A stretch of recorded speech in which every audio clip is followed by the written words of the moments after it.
నిన్న గురువారం మే 15న మన ఉస్తాద్ ఇస్మార్ట్ శంకర్ మన హీరో రామ్ పోతినేని పుట్టినరోజు సందర్భంగా అతని కొత్త సినిమా నుంచి గ్లిమ్స్ వదిలారు టైటిల్తో పాటు. టైటిల్ వచ్చేసి ఆంధ్ర కింగ్ తాలూకా. ఇది వినంగానే నాకు మొన్న ఎలక్షన్స్లో పిఠాపురంలో పవన్ కళ్యాణ్ గెలిచినప్పుడు పిఠాపురం ఎమ్మెల్యే తాలూకా అని బైక్స్ బోర్డు మీద రాసేవాళ్ళు. సో అలా అనిపించింది. అలాగే అనిపించడం ఏంటి, అదే టైటిల్ పెట్టుకున్నారు, ఆంధ్ర కింగ్ తాలూకా అని పెట్టుకున్నారు. గ్లిమ్స్ వచ్చింది నిన్న. గ్లిమ్స్ వచ్చేసి ఇప్పుడు ఈరోజు శుక్రవారంతో 24 గంటలు పూర్తయింది. 24 గంటల్లో ఎంతమంది చూశారు అని చూస్తే 11 మిలియన్ వ్యూస్ వచ్చాయి. 1 మిలియన్ అంటే 10 లక్షలు, 11 మిలియన్ అంటే 1,10,00,000 మంది చూశారు. మంచి వ్యూస్ అని చెప్పాలి. టైర్ 2 హీరోస్లో మంచి వ్యూస్ ఏవి. ఇక చూసిన వాళ్ళు గ్లిమ్స్ నచ్చితే లైక్ కొడతారు. లైక్స్ పరంగా చూసుకుంటే 1,84,000 లైక్స్ వచ్చాయి మొదటి 24 గంటల్లో. పర్లేదు లైక్స్ పరంగా, కానీ బట్ వ్యూస్ పరంగా చూసుకుంటే మాత్రం మంచి వ్యూస్ వచ్చాయి. నేను కూడా చూశాను, 2-3 సార్లు చూశాను. నాకు నచ్చింది గ్లిమ్స్ అంటే జస్ట్ గ్లిమ్స్ కాకుండా కొద్దిగా లెందీగానే ఉంది. ఏదో ఏమంటారు, మనకు ఒక థియేటర్లో టికెట్లు, ఇప్పుడు ఇతను రామ్ వచ్చేసి ఫ్యాన్గా టికెట్లు తీసుకోవడము, ఆంధ్ర కింగ్ తాలూకా అంటే ఆ హీరో ఎవరు అని వెయిట్ చేశాను. లాస్ట్లో చూపించారు, చూసే ఉంటారు మీరు.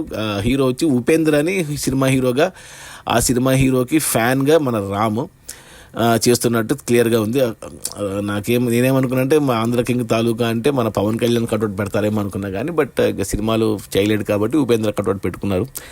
మరి ఏదైనా సినిమాకు రీమేకా తెలియదు, ఎందుకంటే హిందీలో షారుఖ్ ఖాన్ది ఫ్యాన్ అనే సినిమా వచ్చింది. దాంట్లో హీరోగా షారుఖ్ ఖాన్ చేశాడు, ఫ్యాన్గా కూడా షారుఖ్ ఖాన్ చేశాడు.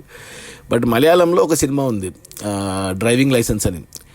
అందులో హీరో ఫ్యాన్ మధ్యన మంచి కథ, చాలా బాగుంటుంది ఆ సినిమా. దాంట్లో పృథ్వీరాజ్ సుకుమార్ అని హీరోగా చేశాడు, ఫ్యాన్గా ఒక అతను మలయాళం యాక్టర్ చేశాడు. ఆ సినిమా ఏమో అని డౌట్ కొడుతుంది నాకు, బట్ చెప్పలేం మరి, లేదా కొత్త కథ కూడా అయ్యుండొచ్చు. బట్ ఏదైనా కానీ టైటిల్ అయితే చాలా బాగుంది, ఆంధ్ర కింగ్ తాలూకా అని. గ్లిమ్స్ కూడా బాగుంది. సో రామ్కి 6 ఏళ్ళు అయింది హిట్ పడి. Last hit 2019 iSmart Shankar. ఆ తర్వాత వచ్చిన చాలా సినిమాలు ఇది ఏవేవో చేశాడు. రెడ్ అన్నాడు, వారియర్ అన్నాడు, స్కంద అన్నాడు, డబల్ ఇస్మార్ట్, 4 డిజాస్టర్లు, 4 ఫ్లాపులు పడ్డాయి. సో ఈ సినిమా ఖచ్చితంగా హిట్ అవ్వాలి రామ్ పోతినేనికి. సో రామ్కి బర్త్డే విషెస్ చెప్తూ ఇక ఈ వీడియో వచ్చేసి ఈ గ్లిమ్స్, ఆంధ్ర కింగ్ తాలూకా గ్లిమ్స్ మొదటి 24 గంటల్లో 11 మిలియన్ వ్యూస్ అంటే 1,10,00,000 మంది చూశారు. అండ్ లైక్స్ వచ్చేసి 1,84,000 లైక్స్. మీరు కూడా చూడండి ఈ గ్లిమ్స్ యూట్యూబ్లో. చూడకపోయింటే చూసింటే ఓకే, చూస్తే మీకు నచ్చితే ఆ గ్లిమ్స్ లైక్ కొట్టండి. Okay, bye.